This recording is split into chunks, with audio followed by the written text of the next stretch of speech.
আসসালামু আলাইকুম। খুবই ট্রেন্ডিং একটা টপিক নিয়ে কথা বলবো, সেটা হচ্ছে রাসেল ভাইপার।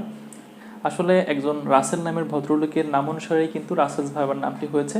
বর্তমানে আমাদের দেশে খুবই একটা ভাইরাল টপিক রাসেলস ভাইপার। তো রাসেলস ভাইপার নিয়ে আমি একজন ভেটেরিনারি ডাক্তার হিসেবে কিছু গুরুত্বপূর্ণ তথ্য আপনাদেরকে প্রদান করব।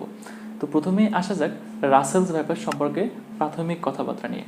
রাসেলস ভাইপার হচ্ছে পুরো বিশ্বে সাধারণত যদি বলা হয় 5টি বিষধর সাপের কথা, তার মধ্যে অন্যতম একটি সাপ হচ্ছে রাসেল ভাইপার। অর্থাৎ রাসেল ভাইপারের বিষটা কিন্তু অত্যন্ত বিষধর।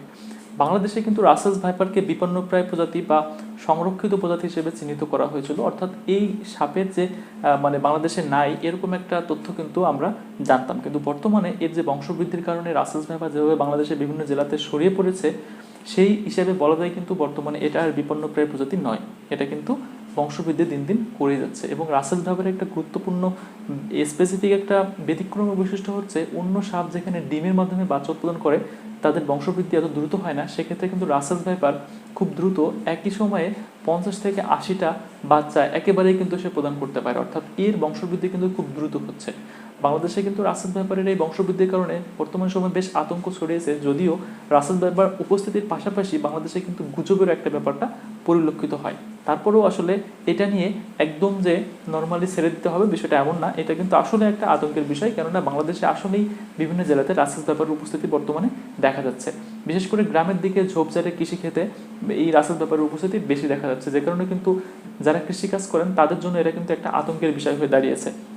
এবং এই রাসেল ভাইপার সাধারণত স্যাঁতসেঁতে ভেজা জায়গায় থাকতে পছন্দ করে। এরা কিন্তু জলাবদ্ধ জায়গায় অবস্থান করে বিষয়টি কিন্তু এমন নয়। এরা সাধারণত আরামদায়ক পরিবেশ, বাসাবাড়ি যেখানে একটু ঠান্ডা আবহাওয়া, সেখানে কিন্তু এরা থাকতে পছন্দ করে। এই জন্য কিন্তু বাসাবাড়িতে রাসেল ভাইপারের উপস্থিতি লক্ষ্য করা যাচ্ছে, বা ঝোপঝাড়ে কিন্তু এদের উপস্থিতি লক্ষ্য করা যাচ্ছে। রাসেল ভাইপারের আরও একটা বৈশিষ্ট্য হচ্ছে, রাসেল ভাইপার কিন্তু মানুষকে দেখলে সাধারণত অন্য সাপ ভয়ে পালাতে যায়, রাসেল ভাইপার কিন্তু ভয়ে পালায় না।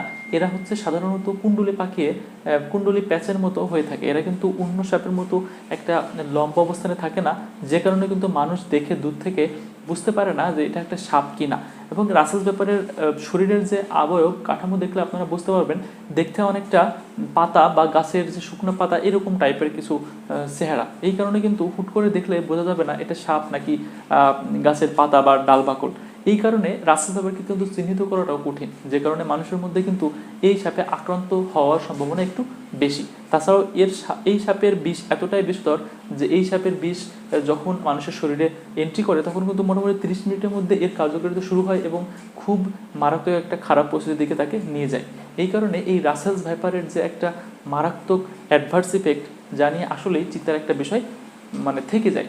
তো এই রাসেল ভাইপার নিয়ে এখন যে কথাটা বলবো সেটা হচ্ছে, রাসেল ভাইপার থেকে পরিত্রাণের উপায় কি।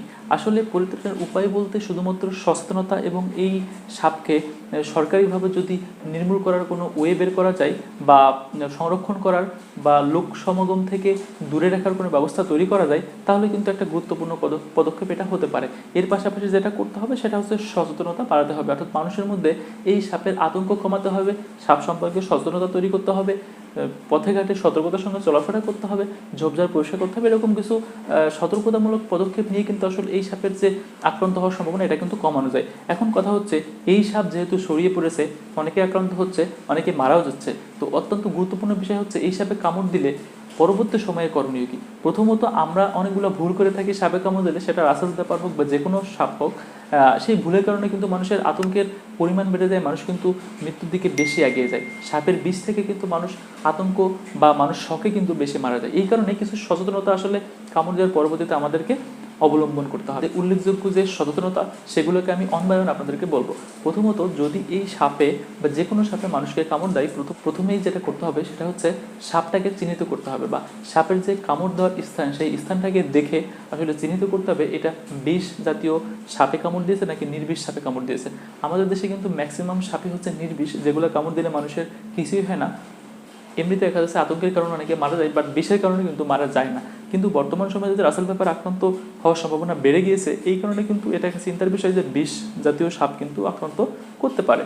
তো এই ক্ষেত্রে আমাদেরকে যেটা লক্ষ্য করতে হবে, সাধারণত বিষধর সাপ যদি কাউকে কামড় দেয় তাহলে সেই জায়গাটাতে সাধারণত 2টা ফুটা তৈরি হয়, অর্থাৎ দুইটা বাইটের একটা দাগ তৈরি হয়। অর্থাৎ বিষ জাতের যে 2টা হোল বা গর্ত এটা তৈরি হয়, যে কারণে সাধারণত বিষধর সাপের এই বিষয়টা বোঝা যায়। কিন্তু যে সাপ বিষধর নয় সেই সাপের ক্ষেত্রে সাধারণত বিষধর সাপের মধ্যে এরকম দুইটা হোল বা গর্ত তৈরি হয় না, সেক্ষেত্রে একটা ভিন্ন ধরনের স্পট তৈরি হয়, যার মাধ্যমে কিন্তু একজন ডক্টর খুব সহজে আইডেন্টিফাই করতে পারেন যে এটা বিষধর সাপ কামড় দিয়েছেন নাকি বিষধর সাপ নয়।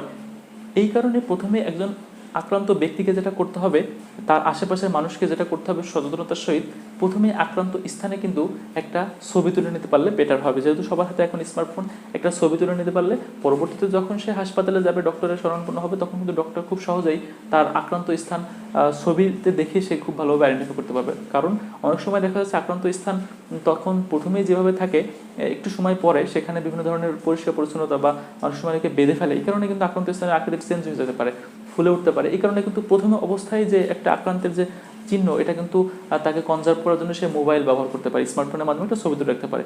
পরবর্তীতে যেটা করতে হবে, আক্রান্ত স্থান খুবই পরিষ্কার পানি দিয়ে জাস্ট ধুয়ে ফেলতে হবে। অনেকে কিন্তু এখানে বিভিন্ন ধরনের ফর্মুলা ইউজ করে, কেমিক্যাল ইউজ করে, কোনো কিছুই করা যাবে না। জাস্ট আপনাকে যেটা করতে হবে, খুবই পরিষ্কার পরিচ্ছন্ন পানি দিয়ে আক্রান্ত স্থান পরিষ্কার করে ধুয়ে ফেলতে হবে। এবং অনেকে আরও একটা ভুল করে, সেটা হচ্ছে সে সাধারণত এই আক্রান্ত স্থানের উপরে একটা গিট্টু দিয়ে ফেলে, রশি দিয়ে খুব শক্ত করে বেঁধে ফেলে, যে কারণে কিন্তু বেশি মারাত্মক সমস্যা তৈরি হয়। সাধারণত বিষের যে একটা ইফেক্ট, তার থেকে কিন্তু বেশি মারাত্মক ইফেক্ট তৈরি হয় কিন্তু এই জোরে বাঁধার কারণে।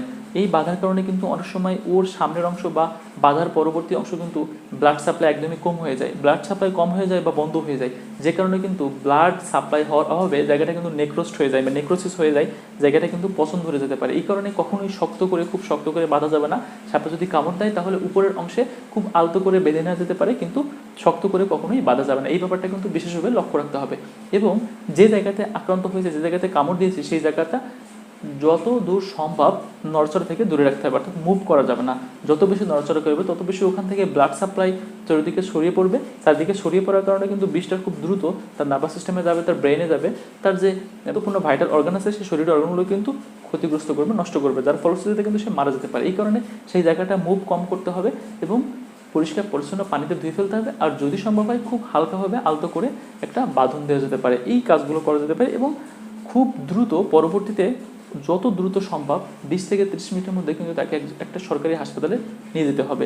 সেটা যে কোনো একটা সরকারি হাসপাতালে নিলে হবে, কারণ বাংলাদেশে সাধারণত ম্যাক্সিমাম সরকারি হাসপাতালগুলোতেই এই সাপের অ্যাগেনিস্টে যে অ্যান্টিভেনম, এটা কিন্তু সাপ্লাই রয়েছে এবং কোনো ধরনের টাকা ছাড়াই বিনামূল্যে কিন্তু অ্যান্টিভেনম জনগণের জন্য সাপ্লাই দেওয়া হয়। তো কখনোই গ্রাম বা যে ওঝা কবিরাজ মানুষ দেখিয়ে থাকেন, এই ওঝা কবিরাজের কাছে গিয়ে অহেতুক সময় নষ্ট না করে খুব দ্রুত তাকে হাসপাতালে নিয়ে যেতে হবে। হাসপাতালে নিয়ে যাওয়ার পরে তাকে যখন এই ছবি, মোবাইলের ছবি এবং তার আক্রান্ত ব্যক্তির অবস্থা একজন ডক্টর দেখবেন, তিনি খুব দ্রুতই কিন্তু এই বিষয়টাকে ডায়াগনোসিস করতে পারবেন। ডায়াগনোসিস করতে পারলে কিন্তু তাকে অ্যান্টিভেনম দিলে সে খুব দ্রুত আল্লাহ রহমত করলে সে সুস্থ হয়ে যাবে। কিন্তু এখানে একটা কথা বলে রাখা ভালো, যদি সাপে কামড় দেয় এবং বিষ জাতীয় সাপে কামড় দেয় তাহলেই কিন্তু অ্যান্টিভেনম দিলে তার শরীরের জন্য উপকার এবং সে সুস্থ হবে। কিন্তু যদি বিষ জাতীয় সাপে কামড় না দেয়, সেক্ষেত্রে যদি তাকে অ্যান্টিভেনম দেওয়া হয় তাহলে কিন্তু তার হিতে বিপরীত হতে পারে। সে বিষের কারণে মারা যাবে না, সে কিন্তু অ্যান্টিভেনমের কারণে তার শরীরে বড় ধরনের বিপত্তি এবং সে মারাও যেতে পারে। এই কারণে ডায়াগনোসিস করাটা খুবই গুরুত্বপূর্ণ। অর্থাৎ একজন ডক্টরকে প্রথমে ডায়াগনোসিস করতে হবে যে এটা কি বিষ জাতীয় সাপে কামড় দিয়েছে নাকি নির্বিষ জাতীয় সাপে কামড় দিয়েছে। বাংলাদেশে কিন্তু ম্যাক্সিমাম সময় দেখা যায় অনেকেই ভয়ের কারণে বিভিন্ন অন্ধকারে দেখা যাচ্ছে খোঁচা লেগে বা দড়ি দেখে বা বিভিন্নভাবে কিন্তু তারা মনে করে সাপ মনে করে তারা কিন্তু ডক্টরের কাছে চলে যায়। এই কারণে ডায়াগনোসিসটা গুরুত্বপূর্ণ, কেননা ডায়াগনোসিস ভুল হলে কিন্তু অ্যান্টিভেনমের একটা পার্শ্ব প্রতিক্রিয়া বা বিপরীত একটা অবস্থা তৈরি হতে পারে। এর কারণেই কিন্তু ডায়াগনোসিস ভালোভাবে করার জন্যই যথাযথ হিস্ট্রি কিন্তু ডক্টরকে প্রদান করার জন্য আমি ছবি তোলার কথা বলেছি। এটা একটা গুরুত্বপূর্ণ বুদ্ধিমানের কাজ হতে পারে। এভাবে সাধারণত সাপে কামড় দিলে এই কয়েকটা পদ্ধতি যদি ব্যবহার করা হয়, মেনে চলা হয়, তাহলে কিন্তু একজন রোগী খুব দ্রুতই সুস্থ হয়ে যেতে পারে। কখনোই কিন্তু তথাকথিতভাবে গ্রামের ওঝা কবিরাজের কাছে গিয়ে সময় নষ্ট করা একদমই যাবে না, এটা আপনারা মাথায় রাখবেন। এটাকে আমি আবারও বলতেছি, কখনোই ওঝা কবিরাজের কাছে গিয়ে আপনারা সময় নষ্ট করবেন না। আপনারা খুব দ্রুতই একটা সরকারি মেডিকেল কলেজ অথবা হাসপাতালে দ্রুত চলে যাবে এবং গিয়ে তারা যত দ্রুত সম্ভব একজন ডক্টরের কনসালটেন্সিতে তাকে অ্যান্টিভেনম প্রদানের মাধ্যমে কিন্তু সে সুস্থ হয়ে যাবে ইনশাআল্লাহ। তো যদি আপনাদের এমন বিশ্বাস থেকেই থাকে, যদি আপনাদের কবিরাজ ওঝার কাছে যেতে ইচ্ছাই করে, তাহলে আপনারা প্রথমে যেটা করবেন, আপনারা একজন ডাক্তারের কাছে যাবেন। ডাক্তারের কাছে গিয়ে তার পরবর্তীতে আপনারা এসে তখন আপনারা যেখানে ইচ্ছা যেতে পারেন। কিন্তু প্রথমে আপনারা যেটা করবেন সেটা হচ্ছে অবশ্যই একটা সরকারি হাসপাতালে গিয়ে ডক্টরের মাধ্যমে অ্যান্টিভেনম নিয়ে থাকবেন, ঠিক আছে? এই হচ্ছে আপনাদের অন্যতম গুরুত্বপূর্ণ একটা পদক্ষেপ একজন সাপে কাটা রোগীকে বাঁচানোর জন্য। তো আমি যে বিষয়গুলো বললাম, মূল বিষয়গুলো আশা করি আপনারা বুঝতে পেরেছেন।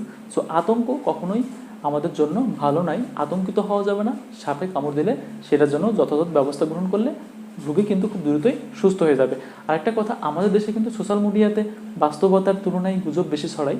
সো রাসেলস ভাইপার অবশ্যই আছে, তবে এই গুজবের কারণে কিন্তু অনেকে আতঙ্কিত হয়ে তাদের সকল কার্যক্রম থেকে জীবনের একটা স্বাভাবিক কার্যক্রম কিন্তু ব্যাহত হচ্ছে। এই কারণে আতঙ্কিত হওয়া যাবে না, সতর্কতার সাথে সচেতনতার সাথে চলতে হবে, আল্লাহর উপর ভরসা রাখতে হবে। যদি আল্লাহ চায়, আপনি সচেতন থাকলে আপনার যদি ভাগ্য ভালো থাকে আপনার কিছুই হবে না। আর যদি আপনার মৃত্যু আসলে সাপের কারণে হয়ে থাকে বা লেখা থাকে, আপনি অবশ্যই সাপের কামড়েই মৃত্যুবরণ করবেন। তবে তার জন্য আপনাকে আতঙ্কিত হয়ে জীবনের স্বাভাবিক কার্যক্রম থেকে দূরে চলে যাবেন, এটা কিন্তু কখনোই কাম্য নয়।